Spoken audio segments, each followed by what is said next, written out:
Hey everyone, welcome to Taking the Pulse, a healthcare and life sciences video podcast.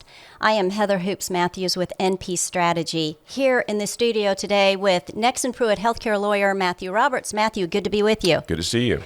I am seeing more and more articles about hospitals and healthcare systems and innovation. Right. Tell me what's going on. Well, hospitals are trying to find a way, health systems are trying to find a way to change the way they deliver care in a way which is patient-centric, that makes that patient experience better, that reduces cost, increases the quality of the care the patients receive, and they're using technology and innovation as a way to do that. And investing time and money and people and all sorts of resources. Yeah, we'll hear a lot today about that. That's Absolutely. right. Because joining us are two executives from Novant Health. First, Kelli Ferry. She is Senior Vice President and Deputy Chief Legal Officer. And next is Angela Yochem, Executive Vice President and Chief Transformation and Digital Officer. As leaders of Novant Health, Kelli and Angela have helped spearhead the healthcare providers' efforts to revitalize and transform healthcare, what Matthew was just referencing. Kelli and Angela, thank you so much for joining us today. Good morning. Good morning. Could you both start by telling us a little bit about your respective backgrounds and then your current roles at Novant Health? Kelli, let's start with you. Thank you. So I came to Novant Health with a background in policy and law enforcement. Spent a long time working at the Department of Justice and had the good fortune of being able to do a lot of different activities there, including working on policy initiatives, working on the Hill, and then have an extensive healthcare background in connection with that work. Prior to joining the Department of Justice, I worked at a law firm where I did a lot of intellectual property work as well, and working with clients and figuring out how intellectual property serves their needs and how do we best protect that. Since joining Novant, I've had the opportunity to work on so many different things and really expand what I get to see in healthcare. And I've been so excited to work with Angela and her team because they are constantly on the edge of let's do something new and exciting. And they keep us running in the legal department, but we're doing lots of fun, different things with them around our digital portfolio. And I work closely with them. Angela, I'll turn it over to you. Thanks, Kelli. And of course, the pleasure is mine and my teams and working with you and your team. We enjoy the degree of sophistication and the extensive background that you collectively bring. And it's just been tremendous. My background is like yours, outside of not entirely in healthcare. I grew up in a series of Fortune 50, Fortune 100 companies, oftentimes taking over a division of the technology organization, or in some cases, the entire technology organization. Typically, when the company found itself in an era of transformation, it would be I was typically hired when a company needed to change the way it responded to changing customer appetites or changing threats or opportunities that may have emerged in the world around us. Over time, I started shifting my transformation focus to more business transformation because, as you know, the advances that are happening in technology are powering changes that are unprecedented in business models and in the way we expect to engage with entities of all sorts. And so it's impacting every industry. I joined Novant Health 5 years ago to look after the technology estate, but also to build a digital capability that spans multiple parts of our business with a hope to create differentiating capabilities for our patients. We want to make sure that our patients feel that Novant Health provides, as I believe it does, the best possible healthcare in the communities that we serve. So my role, I have many different hats that I wear today. I have the transformation hat, so things related to the changing business of healthcare. I have the responsibility for the digital health line of business. I have responsibility for all of the technology estate and all that entails. We have a clinical device company. And of course, as you mentioned, we have Novant Health Enterprises, which is a part of our business that's all about serving the healthcare ecosystem with some of the capabilities that we developed inside of Novant Health and some capabilities that we build collectively with other entities. And it's just been a tremendous seat from which to view all of the transformation that's happening across the healthcare industry. Wow. Well, that's very impressive backgrounds, both of you. Can one or both of you talk a little bit about Novant Health's Innovation Lab and why it was created and how it works? I'll take that first. I should probably clarify that when we think about the Innovation Lab, innovation is a part of our culture. So I don't want to imply, as we talk about the lab, that innovation just happens in one place or is owned by a single team. In fact, our culture of innovation is supported by a vast ecosystem of partners. It includes our Novant Health team members, the clinical community, universities and other research institutions, startups, individual inventors, and of course, all the traditional partners who are able to work with us, sometimes in very unconventional ways, to build capabilities that would be differentiating for our patients. So when we envisioned the Innovation Lab, it was to create a physical place for those members of our ecosystem and members of our community to come together and learn, create, disrupt, and bring healthcare innovation into everyday conversations that we're having and everything about the way we think about expansion. So the Innovation Lab is a workspace, it's an exhibit space, it's a maker space, it's a teaching space, and it's an event space. So we hired a true visionary and innovator, Paula Krantz, to be director of our labs. And so about a year or so after the founding of our first lab, we've had thousands of visitors, dozens of rotating exhibits, and it's become a hub of innovation for our community. By the way, it's largely donor funded, which is exciting. Yes. And we're expanding to other regions this year. So we'll go into the Triad region. We're in Charlotte with our initial focus. We're expanding to the Triad and then all the way over to the coast in Wilmington later this year. Kelli, I have to imagine your background in intellectual property law is really helpful here. It is. And, I want to echo something that Angela mentioned there. I think the physical space, while is not necessary to foster innovation in a healthcare system, it has really catapulted that program forward because it's an energizing space. You can go there. And so you've got all of the tools, technology available to you. And back to what you were asking about earlier, that we've been able to work through those intellectual property rights. Like when people come and they feel comfortable bringing what they have, a nascent idea, a half-developed idea, something where they need to get to that next level, but need the expertise to do that. We've been able to work through, okay, what do you bring here? You don't have to worry about losing rights to that. And we're going to be able to work with you and create a collaborative space to be able to do these things and ultimately take it to the next level for creation of what's good for our patients. But you can tell every time you visit that there is a sense of excitement in that location, which I think, again, is really helpful. Which probably generates more ideas, right, from just being together. I'm sure it does, yes. I'm sure. Angela, could you give us a couple of examples of how innovation can address challenges in healthcare, whether it be access to healthcare, shortages in workforce, or even just mental health services, the delivery of those? Sure. Well, if you've paid attention to what's happening in healthcare over the last year, you've certainly heard about the workforce shortages and the challenges that presents to all everyone. Every member of our industry is feeling that shortage issue. So we lean heavily on innovations in the space of automation. So if we can automate things that would traditionally be done by an individual, perhaps at the patient bedside, and if we can automate some of that work so that they don't have to be physically doing that work. We have robots, for example, that are being piloted that do some of the work that otherwise someone would have to physically do.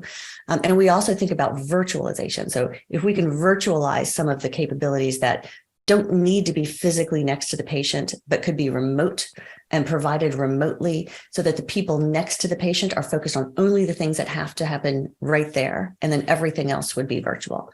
So an example of virtualization would be the tele-ICU work that we did during the COVID crisis, where we have remote intensivists serving patients who are attended at the bedside by hospitalists. It allowed us to expand the reach of our intensivists instead of having to scale with as many intensivists as we had locations.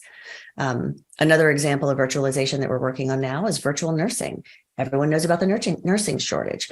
Well, why would we not virtualize some of the nursing tasks and have, say, for example, support for admissions or discharges happen remotely. All of that administrative work doesn't have to happen right at the bedside. So those are examples of virtualization that I think all industries are continuing to pursue, and we're no exception. Of course, access to care, we think about digital health. Certainly, we've expanded significantly with advanced sensors and devices that we distribute to our patients, as well as just the good old-fashioned digital health through our phones. We've had tremendous, just tens of thousands of visits, both on demand and scheduled per month, even well after the COVID crisis. We of course, you've probably heard us talk about things like providing access to those critical services like infusions, where we built a brand new, sparkling, shiny cancer center with a huge infusion floor and no waiting room. Because what we'd like is for our patients who are receiving their medicines, their treatments in those infusion centers, to know exactly where to go and not have to sit out in a waiting room for some indeterminate period of time. Because with advanced scheduling and automation, we can tell them exactly when to walk into the infusion center and exactly which chair to approach for their treatment. So those are the sorts of things that provide access and better patient experience. We're constantly working on those sorts of expansions. I was at a hospital board retreat 10 years ago, and there was a futurist who came and he talked about that exact thing, eliminating waiting rooms. And I had hospital executives and board members in that meeting say, "Oh, that'll never happen, that there's no way." And so I'm glad it has. Can you talk a little bit, Angela, about the creation of the Novant Health Enterprises and how it's designed to further Novant's commitment and culture of innovation? Certainly. So Novant Health Enterprises is a separate construct that exists as part of the overall Novant Health umbrella. And it allows us to think differently about growth and expansion in a couple of areas. One is ambulatory expansion. So if you look at the healthcare industry, historically, a healthcare provider like ours might expand by building a new hospital tower in a new geography. And then all of the ambulatory or the things that the standalone clinic sort of growth would fill in around that tower. Now, what we recognize is that our patients and our communities can't all, they want access, and they want physical access in a way that doesn't necessarily have to rotate around a large hospital tower. This is particularly true in the rural communities where it's just not reasonable to have, towers everywhere. So ambulatory expansion is the expansion of, standalone outpatient surgical centers or standalone diagnostic imaging centers or, standalone clinics and physician centers, and all of this sort of growth that in concert with a strong digital underpinning that allows us to provide virtual services in all of these geographies as well. It's just a different type of growth for Novant Health. So we're focused in Novant Health Enterprises in that sort of ambulatory growth. We're also, along with that, we've thought very differently about how we engage the providers that work with us, the physicians and the advanced practitioners. So different sorts of models by which we can engage these physicians to help us collectively serve our patients. And then, of course, there's an incubation arm of Novant Health Enterprises and a ventures effort as part of that work as well. So we can think differently about our investments and how we manage that over time. So it's been quite successful so far. We've made a few press releases. There are some additional ones in the works that you'll see showing our progress to date. Sitting here in the law firm, I'm thinking about what are the legal implications, with something like this, Kelli, and even Angela, the business and regulatory dynamics that you have to go through. I mean, this really is exciting, but I know there's a lot of due diligence and work that has to go in. Well, one of the nice things about Novant Health Enterprises is that it's nimble. It can flex to move to where the opportunity is and where our patients are. So I do think that we have built it in a way that we can quickly move to whatever the opportunity might be, what we want to pursue, and can plug in the regulations as well as a legal entity as needed. And that's really one of the things that Angela and our teams have been focused on is we want maximum flexibility to be able to pursue these things. As a nonprofit healthcare system, we have some very clear goals in terms of what we want to do in our community and where we want to be providing these community benefits. And I think Novant Health Enterprises fits very well in connection with those because, as Angela said earlier, we have innovation occurring throughout the organization, but Novant Health Enterprises is a concentrated place for people to be thinking differently about how do we grow healthcare. So we have our bread and butter, all of what you think about traditional healthcare systems doing, but we have a concentrated place where we can think about how do we be different? How do we partner with some unlikely partners? And what does that new structure look like? As you know, joint ventures are, I think, a staple in terms of how do you partner with one another, but thinking about, okay, you don't need to lose your identity and I don't need to lose mine, but we can pull the oar in the same direction and combine to give better service. And a lot of times when you're in rural areas, name recognition matters and you want to make sure you don't lose those things. Again, the high touch, the focusing on what are our patients expecting from us and how can we best get the care to them. So I really like what the team has been able to put together. And if we want to go into a for-profit area, we're set to be able to do that. If we want to pull back and not do those things, we can do that as well. We've got a lot of what I call the menu of opportunities here, and we're able to pick as those things come up. Novant Health is a little bit unique in the sense that it has this history of and culture of collaboration with other healthcare systems and with other players in the healthcare space. How did you come about with that culture of collaboration when some systems want to do it all themselves and want to own it? And how do you marry that culture of collaboration with the culture of innovation, which you've done with several innovation companies? Well, I think it builds a little, I'll turn the mic to Angela in just a minute, but I think it does build upon it. What I was saying earlier is that we recognize that oftentimes, other systems, other partners, other businesses have a lot to bring to the table. And it is a mutual respect among the companies of what do we bring? What is our expertise? What is your expertise? And being able to blend those together without necessarily feeling like we need to gobble up any particular resource. Because I do recognize, other people do things well. It does not mean that we need to then replicate it or take that over. You've got a skill set. We've got a skill set. And I think that shows through in the partnerships that we've had over time.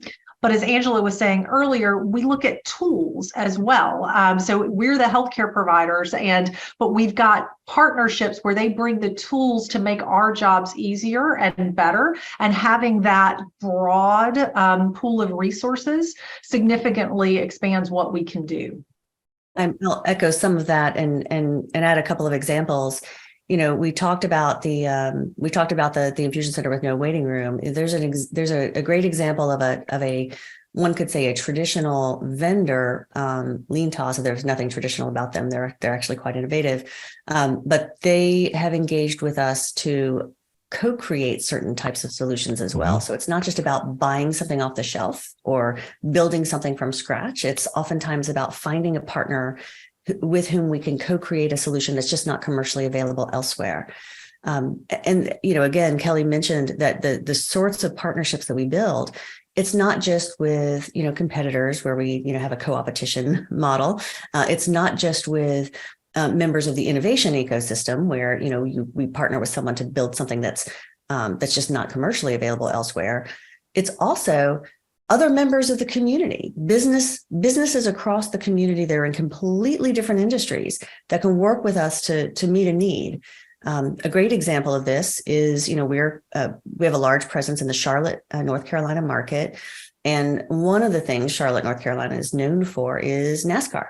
And we partnered with Stewart-Haas Racing during the COVID crisis when there was a supply chain backlog for things like ICU carts. And Stewart-Haas took their world-class engineers. These are the folks who are designing and building F1 race cars and NASCAR race cars. And they applied their engineering expertise to designing and manufacturing ICU carts for us. And of course, they were painted and beautiful. And I joked they were probably tested in the wind tunnel and all the rest of it. But it's just a great example of how members of the community can come together and work with us to do something that's going to be meaningful for the health of our sickest community members.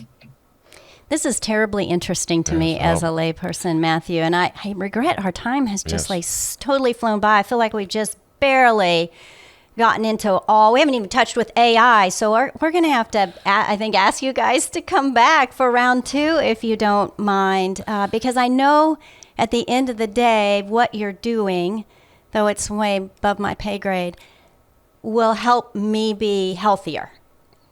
And that's your focus. And so it's exciting to hear. It is. Difference not always terrible. Right, yeah. Kelli Ferry, Angela Yochem, thank you so much from Novant Health, your whole team for the good work that you're doing, for joining us today. For everyone who listened to this conversation, I hope you have a spark of incitement like I do in me after hearing some of this. On behalf of Matthew and the whole team here, we wish you the best. Thank you for joining in, and catch us next time right here on Taking the Pulse, a healthcare and life sciences podcast.